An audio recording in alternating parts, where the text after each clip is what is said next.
Hi Ellie, thank you so much for coming and chatting with us this afternoon.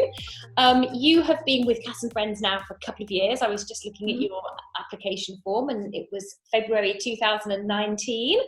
Yeah. And you've been a really active part of the charity. You've come to our fundraising dinner with our patron Eddie the Eagle, and you came to pick up a grant cheque that we also received from the Honorary Company of Gloucestershire. So a really active part of Cass and Friends and a sprinter. So I'm going to ask you a few questions about your sport, but first of all, just to say, obviously, you and I have a very different sport that we do. I feel like I get a lot more bang for my buck with my running.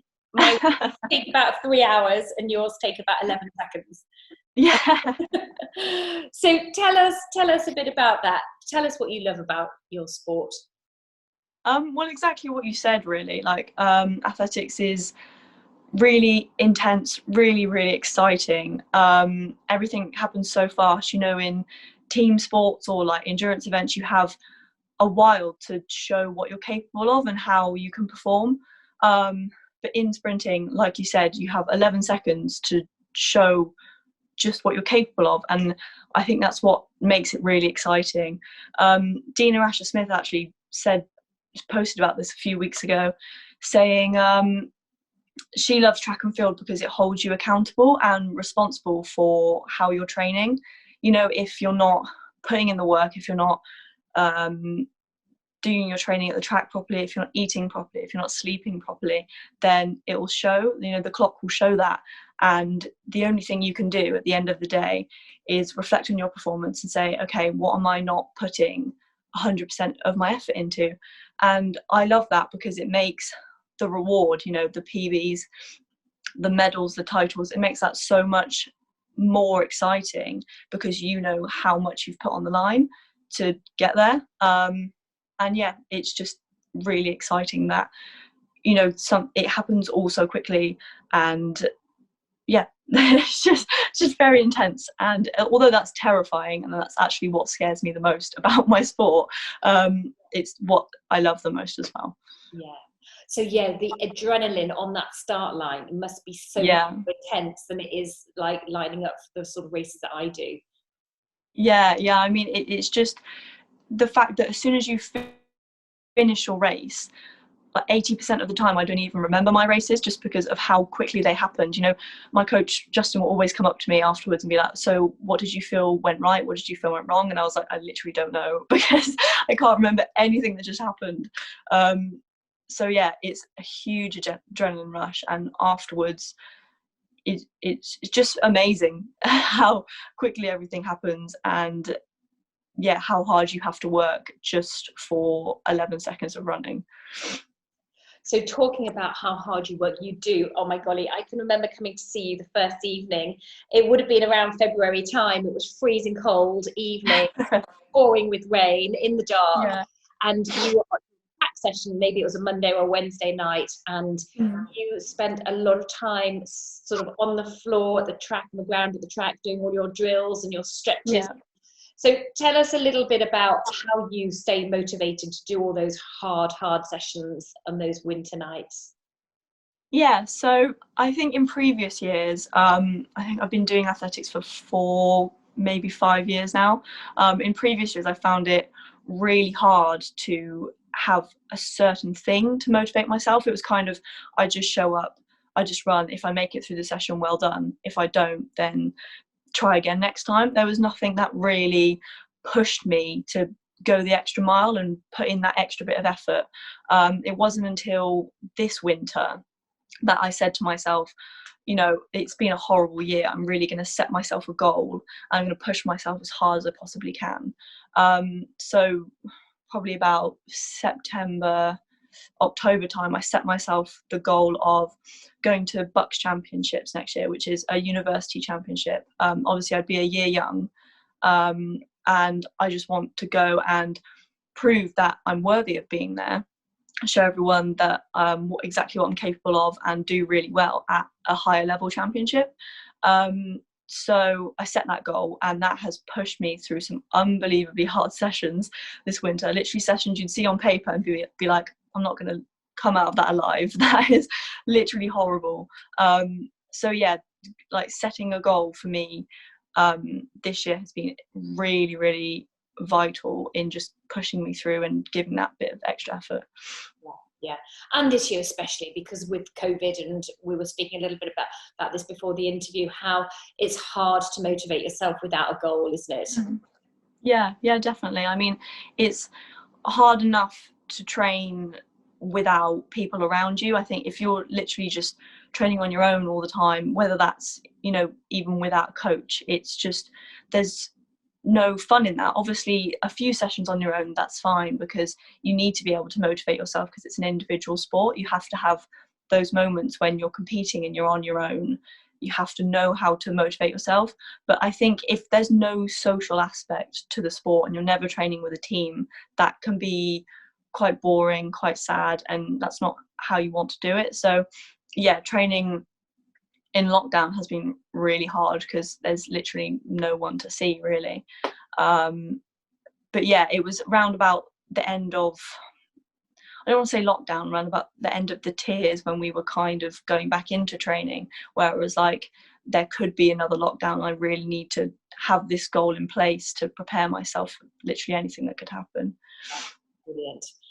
Good stuff. And you're thinking about university as well now. So in September, you'll be off to uni. Have you identified where you're going to go and what you're going to do? So I'm looking to do sports science. My top choice at the moment is Bath. But I've received offers from, let me think, St Mary's, Leeds Beckett, and today I got an unconditional offer from Cardiff Met, which I was really, really happy about. So sports science, and then after uni, at the moment my heart is set on, oh, this is going to sound like a really bad joke now, but my heart is set on cardiology. My mind has changed a million times over the 2 years at college of what I wanted to do. But at the moment it's cardiology. I imagine that will probably change again sometime during my uni course.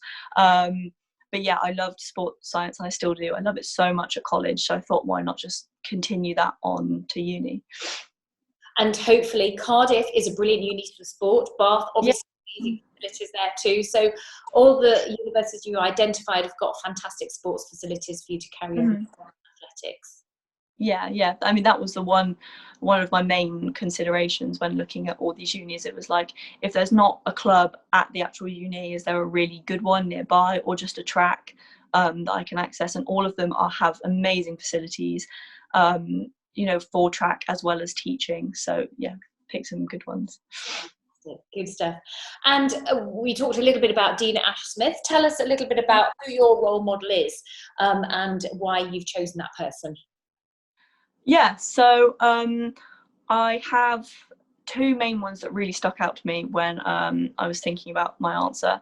The first one would have to be Amy Hunt. I speak about her all the time because she's just truly amazing. So she's a sprinter who is a year older than me, so 18, 19, and she's literally dominating the world of athletics at such a young age.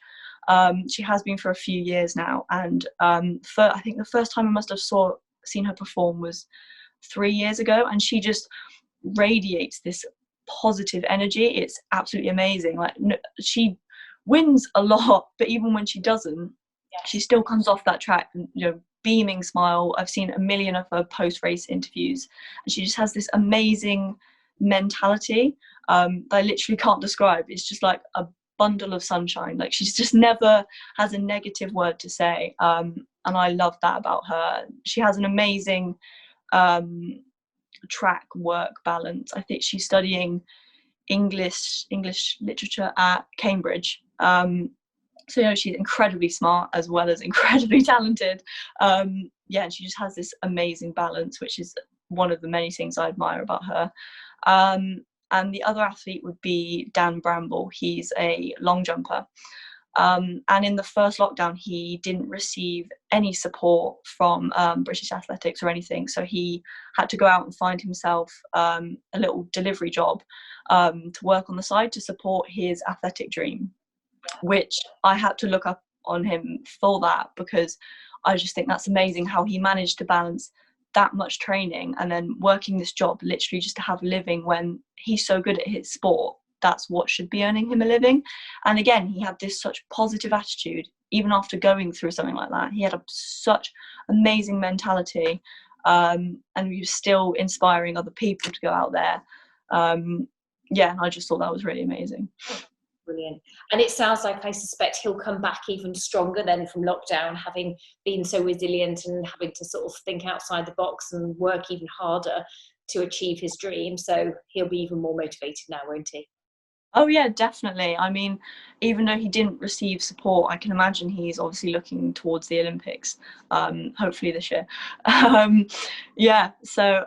He's been training so hard, and I really admire him for what he did. Yeah, brilliant. Oh, and Ellie, one last question. You have, as I say, been a fabulous part of Castle Friends in our small community. Tell us a little bit about maybe some of the support you've had, and if and how you found it useful. So obviously the main one would be the financial support, which has given me, the most important thing was equipment over lockdown, because obviously the first one was just a huge shock. I didn't have anything in the house, so managed to get myself at least a few weights and some bands, which were way more beneficial than just sitting and doing nothing. And then also things like spikes, which are unbelievably expensive for what they are, really, just a shoe with a bit of metal in the bottom. So I've managed to get quite a few pairs of spikes, blocks, just basic things like travel costs, where you don't realise just how much you spend on hotels, fuel, stuff like that, competition entries. So of course financially, but then also the mindset program that you did, which was amazing. I've never really considered the psychological side of my sport that much until we started the program. And the one thing that really stuck out to me was the gratitude journal. When I started that, obviously, when I thought about gratitude, all I thought was kind of the big things in life that you're grateful for. But until you start a journal and write down every little thing you're grateful for, like how good the weather is, or I don't know, getting a delivery, or just tiny things like that, really makes you appreciate just what you have. And that was really, really helpful, obviously, in lockdown when you thought everything was rubbish. Just picking the tiny little things, just really made me more positive. So that was really helpful too. Oh, good stuff. Well, look, you've just turned 18, so happy birthday. I know you have quite the 18th birthday that you may have will do when things open up and all your friends turn 18 as well, and you can have a nice big celebration this summer, hopefully. Yes, hopefully. And we'll definitely keep in touch. So yes, of course. Okay, lovely to see you. Thanks for chatting. Yeah, and you. Okay, bye Ellie. Bye.